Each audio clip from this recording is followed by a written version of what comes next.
ላይ እውነቱን አግኝቷል ማለት ነው። ምክንያቱም እንግዲህ እርግብን አንቺም ወጣት ስለሆንሽ ነው እንደዚህ የምታደርጊው፣ ለብር ብለሽ እንደዚህ ማድረግ የለብሽም ነበር በማለት እንግዲህ ወዲያውን ሲያገኛት እንዲሁም ደግሞ ሀንቼ ልጄ በጣም ብዙ ጊዜ ፈልጌሽ ነበረ፣ ስላገኘሁሽ ስለመጣሽ እጅግ በጣም ደስ ብሎኛል በማለት እንግዲህ ያን ጊዜ ሲያቅፋት ሀንችው እጅግ በጣም ነበር ደስ ያላት ማለት ነው።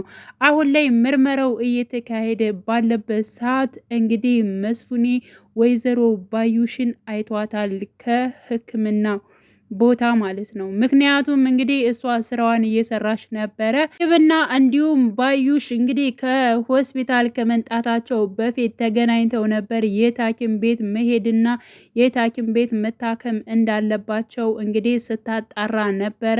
እንዲሁም መስፍኔ በመምጣቱ ለምን አልነገርሽኝም በማለት እንግዲህ ስትበሳጭ የነበረችው ባዩሽ አሁን ላይ ግን ሁሉን ነገር አመቻችታለች። አስቀድማ በመሄድ ዶክተሩን በማናገር ውጤቱን የሀናን ውጤት ለእርግብ እንደሚሰጣትና እንዲሁም ደግሞ ላንተ በጣም ብዙ ዋጋ ያለው ነገር እከፍልሃለሁ በማለት እንግዲህ ዶክተሩን አሳምነዋለች። በእርግጠኝነት ከዚህ በፊት ያለው ዶክተር ነው ወይንስ ደግሞ ሌላ ሆስፒታል ነው የሄደችው? ምክንያቱም ከዚህ በፊት እንግዲህ ሰላምዬ ታማ በነበረችበት ሰዓት የሄዱበት ሀኑቼን ስለሚያውቃት እውነት ለመናገር እውነተውን ለሷ ያሳውቃል ብዬ አስባለሁ። ምክንያቱም በብርና በተለያዩ ነገሮች የሚታለል ዶክተር ስላልሆነ ማለት ነው።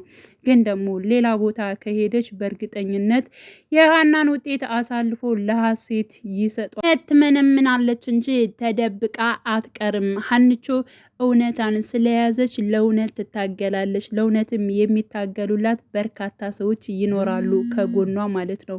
ምክንያቱም እንግዲህ ያው ምናሴም ከሷ ጎን ነው፣ ሰላምም እንደዚው ከሷ ጎን ነው፣ እንዲሁም መስፍኔ ከሷ ጎን ነው። አሁን ላይ ደግሞ ያለውን ነገር በሙሉ ለአሴር ነግረዋለች። አሴር በእርግጠኝነት ይረዳታል ብዙ ነገሮቿን ማለት ነው።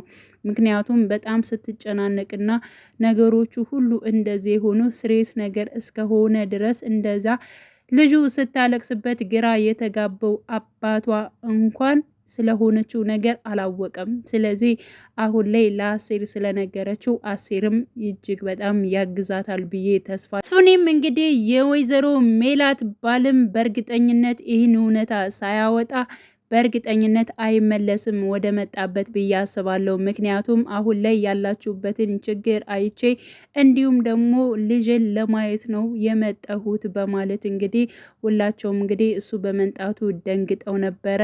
እንዲሁም እንግዲህ እሱ መንጣቱን ያልወደደችው ወይዘሮ ባዩሽ ሲያርበተብታት ነበር። ምክንያቱም ነገሮቹ ስለሚከሽፉባት ማለት ነው። እንግዲህ ወይዘሮ ባዩሽ እንግዲህ እርግብን ስታስጠነቅቃት ነበር። ከዚያ ቤት ወይ እንገላቸዋለን ወይ እነሱ ገለውን ነው የምንወጣው እንጂ ስራችን ሳናሳካ አንወጣም። ስለዚህ ቆፍጠን ማለት አለብሽ በማለት እንግዲህ ለእርግብ ስትናገር ነበረ።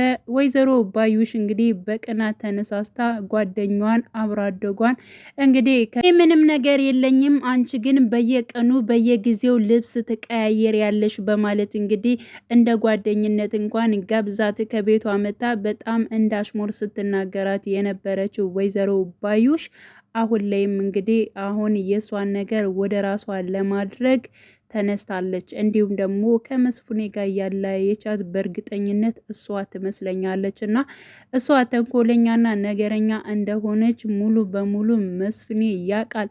ሰላምዬም የማትወዳት የሆነ ነገር ስላየችባት ነው እንጂ እንደዚህ ዝም ብላ አይደለም። ከልጅነቷ ጀምራ ባዩሽን አትወዳትም እና ይህ ክፋቷ ይሆናል ሰላምዬ ራሱ የማትጠጋት።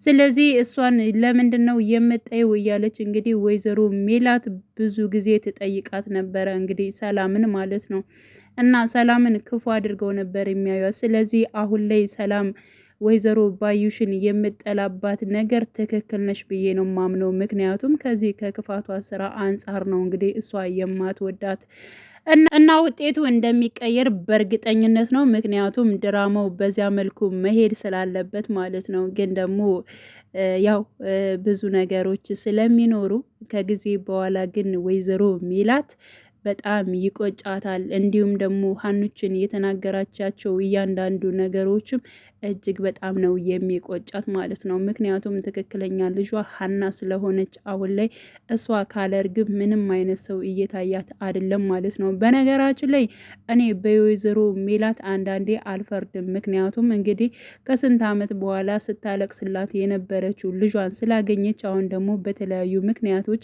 እንዳላጣት ብላ እንግዲህ ያው ፍራቻ ስላላት ነው። በእርግጥ ጥሩ ስሜትና የእናትነት ስሜት ሲሰማት የነበረው ከእርግብ ይልቅ ከሀና ጋር ነው፣ ከዚህ በፊት ማለት ነው። እርግብ ወደዚህ ቤት ከመግባቷ በፊት ወይዘሮ ሜላት በጣም በርካታ ነገሮችን ከሀና ላይ እየተሰማት ነበር። የእናትነት ስሜት እንዲሁም ስታቅፋት ነበረ እና ስትቆጣት ራሱ እንደገና ትደነግጥ ነበረ። ብቻ ግን በቤታቸው ሁሉ ሀና ከመጣች በኋላ ነው ሰላም እየፈጠሩት ወይዘሮ ሜላትምና እንዲሁም ደግሞ ሰላምዬ ልጇ ራሱ አንድ ላይ ማውራትና አንድ ላይ ቁጭ ብለው ራሱ ምግብ መብላት የጀመሩት ሀና ከመጣች በኋላ ነው ማለት ነው። እና የቤቱን ሁሉ ሰላም የመለሰችው ሀንቹ ነች። እና ይሄን ነገር በእርግጥ እሷም አልረሳችም። ግን ደግሞ አሁን ላይ አባቷን ስላሳከምኩላት ሁሉን ነገር ስላደረግኩላት ጭራሽ በጣም ብር አላት ብላ ነው የውሸት ነገር አምታ ሀብቴን ልትወርስ ፈልጋ ነው ነገሮች ነው እንግዲህ ከሀንቾ ላይ እየታያት ያለው ማለት ነው። እና አይኗን ሙሉ በሙሉ ጋርዷታል። እንዲሁም እንግዲህ ወደ ደሴ እንድትሄድ አልፈልግም እንጂ እኔ እኮ የእሷን አባት አንዴ ራሱ ማሳከም እችል ነበር፣ ግን ደግሞ እንድትርቀኝ አልፈልግም በማለት እንግዲህ ደጋግማ ስትናገር አይተናታል ማለት ነው። ውስጧ በጣም ይነግራታል፣ ግን ደግሞ የያዛት ነገር አለ። ብቻ ግን ሁላችንም በጣም ማለት ነው በጉጉት የምንጠብቀው ትንሹም ትልቁም ማለት ነው በጉጉት የምንጠብቀው ድራማ ነው። በጣም አስተማሪ ድራማ ነው። በዚያ ላይ እኔ እንጃ ብቻ ግን ኢትዮጵያዊነትን የምናይበት ድራማ ነው። ውድ የቻናሌ ቤተሰቦቼ በያላችሁበት ሰላማችሁ ይብዛልኝ። ላይክ ሼር አድርጉኝ። አመሰግናለሁ። ጊዜ ተመኘውላችሁ።